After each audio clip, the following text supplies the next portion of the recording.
Until the other day, the average Indian believed that the most dreaded enemies of the nation were two macho men from the neighborhood, Xi Jinping of China and Imran Khan of Pakistan. Just a week and a few tweets later, a new realization has dawned.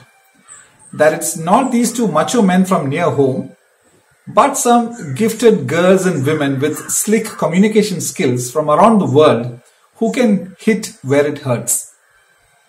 And who are they? A pop star, Rihanna, born in Barbados, West Indies, an 18-year-old girl, woman, whatever, Greta Thunberg, a climate activist from Sweden, Meena Harris, lawyer and niece of the US Vice President Kamala Harris, and some other women. And what did they do? Oh, they just tweeted. And we quite unnecessarily reacted. And we gave the impression to the world that these women were trying to destabilize our nation with their words, which suddenly seemed to have the combined power of a nuclear arsenal.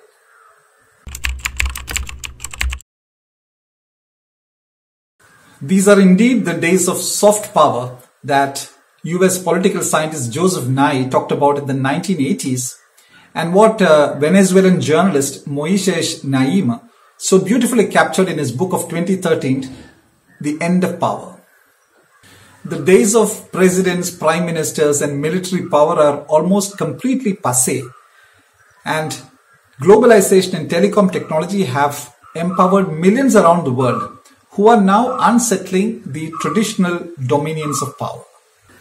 So when Rihanna and Greta attacked India, we couldn't do a thing for all our nuclear capability and battle tanks. And of course, our Rafales couldn't shoot down tweets. It's high time we understood the tectonic power shifts that have happened thanks to the digital communication platforms. So this week, while India debated whether parliamentarian Maua Moitra had the parliamentary privilege to criticize a former Supreme Court Chief Justice, any person around the world, as long as they didn't live in India, had the power to criticize, forget the Supreme Court judge, any judge anywhere in India, thanks to the digital communication platforms. Power to the people, isn't it? Deadly but true. Only last month we witnessed the loss of power of the supposedly most powerful man on earth, the President of the United States, or POTUS. When Donald Trump's supporters ran riot on Capitol Hill, it was Twitter's Jack Dorsey and Facebook's Mark Zuckerberg who brought the situation under control. Not the US military, not the Washington DC police, not even China. And how did these men do it? By simply suspending the Twitter and FB accounts of Donald Trump.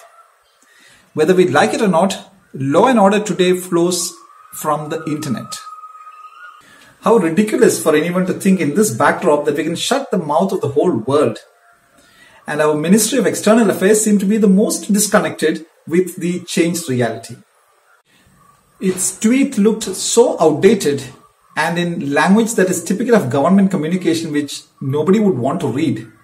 The tweet said, "The temptation of sensationalist social media hashtags and comments, especially when resorted to by celebrities and others, is neither accurate nor responsible." This kind of archaic language on social media in the 21st century, if the government of India were a private company, the foreign minister could have lost his job for this week's Twitter storm debacle. Even more juvenile looked cricketer Sachin Tendulkar's tweet. I say cricketer because people seeing this video outside of cricket playing countries wouldn't know who he is, unlike a pop star like Rihanna, who is globally popular. He tweeted, "External forces can be spectators but not participants." A pop star and an 18-year-old as external forces who can do damage to this country? So his tweet got the response it deserved. Sachin is a colossus on the pitch, but a dwarf off it. In his playing days, Sachin Tendulkar created batting records nearly every other day. Now he has created a new record, not a batting related record, but a tweeting related record. The first Bharat Ratna to have black oil poured on his cutout. And all his 15,921 solid test cricket runs seem to be no match for Rihanna's 100 million Twitter followers. Talking about Twitter follower numbers, it's good to see who are the leaders in the business. Barack Obama has 128 million followers. Justin Bieber has 114 million. Katy Perry has 109 million followers. Rihanna has 100 million. Cristiano Ronaldo has 90 million followers. And Narendra Modi at number 12 has 65 million followers, a creditable rank indeed. These men and women are powerful people in this age of communication, and when they launch their words, fighter planes are useless in defense. Just consider some of the most seen videos and tweets over the past week. 100 million plus views for the video put out by Alexei Navalny, in which he shows a palatial building and claims that it is a building made by and for Vladimir Putin out of corruption money. 100 million plus views for the tweet put out by Rihanna about the farmer agitation in India, and 100 million plus views for an ad featuring the farmers agitation in India played during the Super Bowl match in the United States. That's 200 million out of the 300 million top views and reads this week going against India. Every nail-studded barricade and every roll of concertina wires we put up in Delhi simply pricked and mauled our own image in front of the world. Actually, do we have a communication problem? The government says it wants to double the farmers' income. And the farmers say, for heaven's sake, please leave us alone. Now, how do we reconcile it to our own citizens?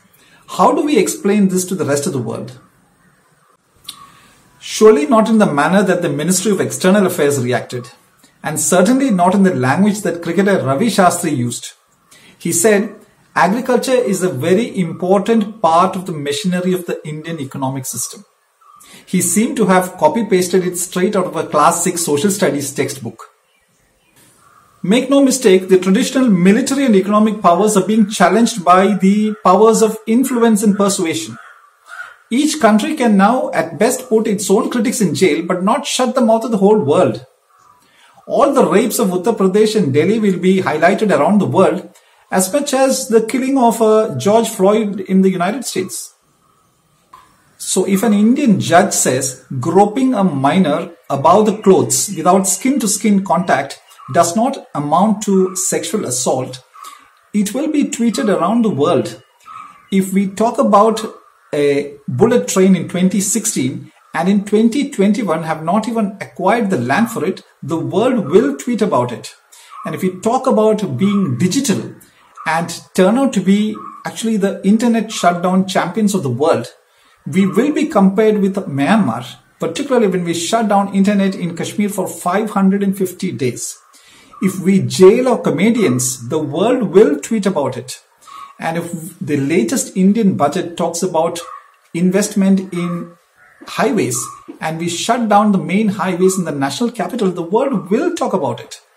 And all of that will leave the Ministry of External Affairs fight a losing battle, a blitzkrieg of tweets from global celebrities.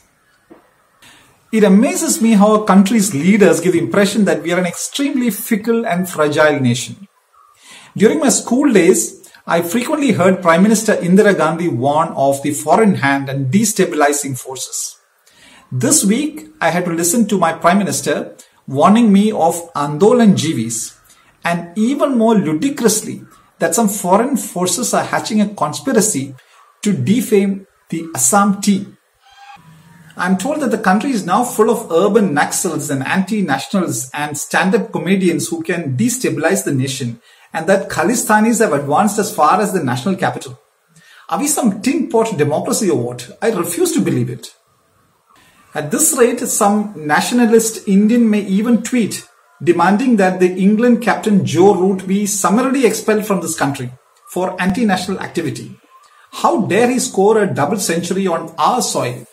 Isn't he the personification of an anti-national? And that more than 7 decades after we threw out the British. For a nation that spends nearly 5 trillion rupees on its defense budget, it is an irony if we cannot face a flurry of words from a few women. Remember, we always prided ourselves of being a Vishwa Guru. Suddenly we cannot afford to look like a Vishwa Shishya. Thank you.